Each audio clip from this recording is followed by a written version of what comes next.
Assalamualaikum warahmatullahi wabarakatuh. Selamat datang kembali di channel Pegawai Muslim. Semoga kisah atau informasi yang kami sajikan ini bisa bermanfaat untuk kita semua, dan kita bisa mengambil hikmah dari kisah yang kami sajikan dalam video berikut ini. Selamat menonton.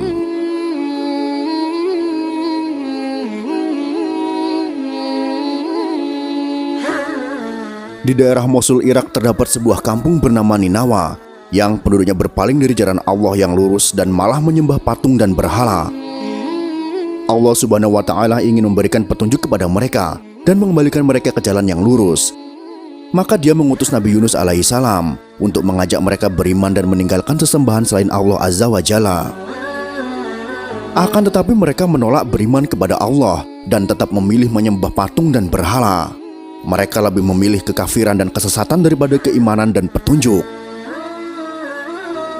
Mereka mendustakan Nabi Yunus alaihissalam, mengolok-olok dan menghinanya.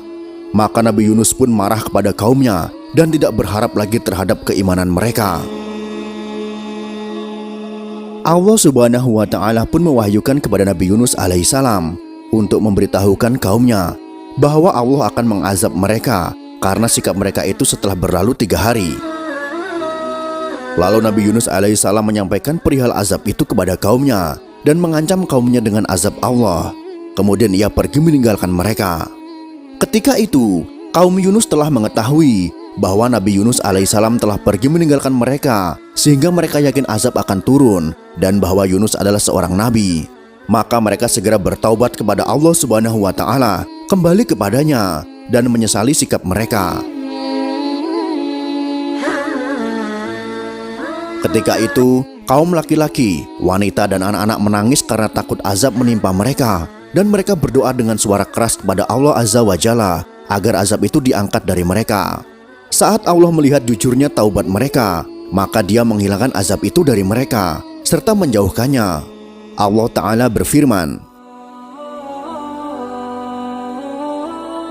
"Dan mengapa tidak ada penduduk suatu kota yang beriman, lalu imannya itu bermanfaat kepadanya selain kaum Yunus? Ketika mereka beriman, kami hilangkan dari mereka azab yang menghinakan dalam kehidupan dunia, dan kami berikan kesenangan kepada mereka sampai pada waktu yang tertentu."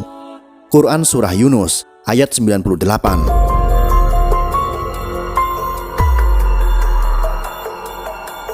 Setelah peristiwa itu, Yunus tetap meninggalkan kampung kaumnya karena marah, padahal Allah belum mengizinkannya. Maka Yunus pergi ke tepi laut dan menaiki kapal. Pada saat Nabi Yunus alaihissalam berada di atas kapal, maka ombak laut menjadi dahsyat, angin menjadi kencang, dan membuat kapal menjadi oleng hingga hampir saja tenggelam. Oleh karena itu, kapal yang ditumpangi membawa barang-barang yang berat, lalu sebagiannya dilempar ke laut untuk meringankan beban kapal tersebut. Tetapi ternyata, kapal itu tetap saja oleng dan hampir tenggelam. Maka para penumpangnya bermusyawarah untuk meringankan beban kapal dengan melempar seseorang ke laut.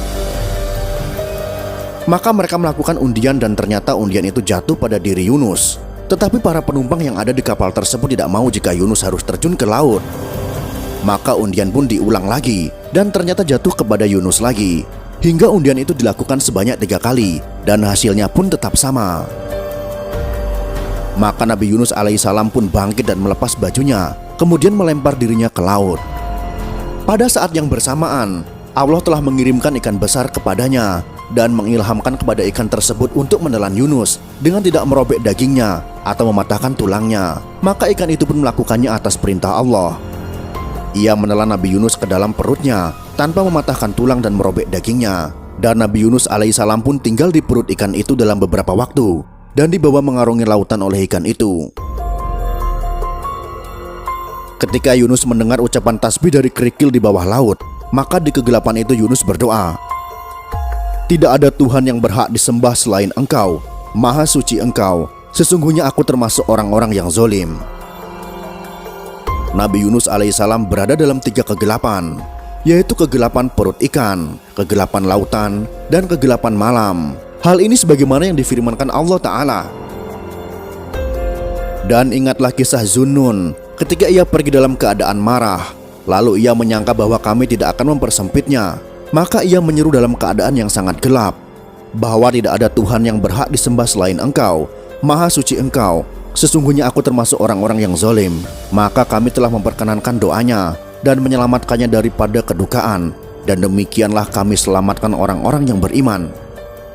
Quran Surah Al-Anbiya ayat 87-88. Para ulama berselisih tentang berapa lama Nabi Yunus tinggal di dalam perut ikan. Menurut Qatadah 3 hari, menurut Abu Ja'far As-Siddiq 7 hari, sedangkan menurut Abu Malik 40 hari. Mujahid berkata dari Asy-Sya'bi, ia ditelan di waktu duha dan dimuntahkan di waktu sore. Kemudian Allah memerintahkan ikan itu memuntahkan Yunus ke pinggir pantai. Lalu Allah tumbuhkan di sana sebuah pohon sejenis labu yang dapat menaungi Nabi Yunus alaihissalam dan menjaganya dari panas terik matahari. Allah Ta'ala berfirman, kemudian kami lemparkan dia ke daerah yang tandus, sedang ia dalam keadaan sakit, dan kami tumbuhkan untuk dia sebatang pohon dari jenis labu. Quran Surah As-Saffat ayat 145-146. Ketika Nabi Yunus alaihissalam dimuntahkan dari perut ikan, keadaannya seperti anak burung yang telanjang dan tidak berambut. Lalu Allah menumbuhkan pohon sejenis labu, di mana ia dapat berteduh dengannya dan makan darinya. Selanjutnya pohon itu kering, lalu Yunus menangis karena keringnya pohon itu. Kemudian Allah berfirman kepadanya, apakah kamu menangis karena pohon itu kering? Namun kamu tidak menangis karena 100.000 orang atau lebih yang ingin engkau binasakan. Selanjutnya Allah Subhanahu wa Ta'ala memerintahkan Nabi Yunus agar kembali kepada kaumnya dan memberitahukan mereka bahwa Allah Ta'ala telah menerima taubat mereka dan telah ridho kepada mereka.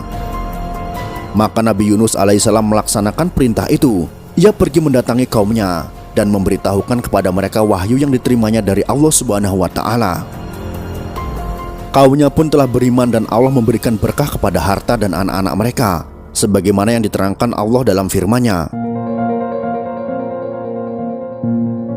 Dan kami utus dia kepada 100.000 orang atau lebih, lalu mereka beriman. Karena itu kami anugerahkan kenikmatan hidup kepada mereka hingga waktu yang tertentu. Quran Surah As-Saffat ayat 147-148. Allah Subhanahu wa Ta'ala memuji Nabi Yunus alaihissalam dalam Al-Quran. Allah Ta'ala berfirman, dan Ismail, Al-Yasa, Yunus dan Lut, masing-masing kami lebihkan derajatnya di atas umat di masanya. Quran Surah Al-An'am ayat 86. Nabi Muhammad SAW juga memuji Nabi Yunus alaihissalam dalam sabdanya, tidak layak bagi seorang hamba mengatakan, saya lebih baik daripada Yunus bin Matta. Muttafaq alaih. Beliau mengucapkan demikian karena tawaduknya.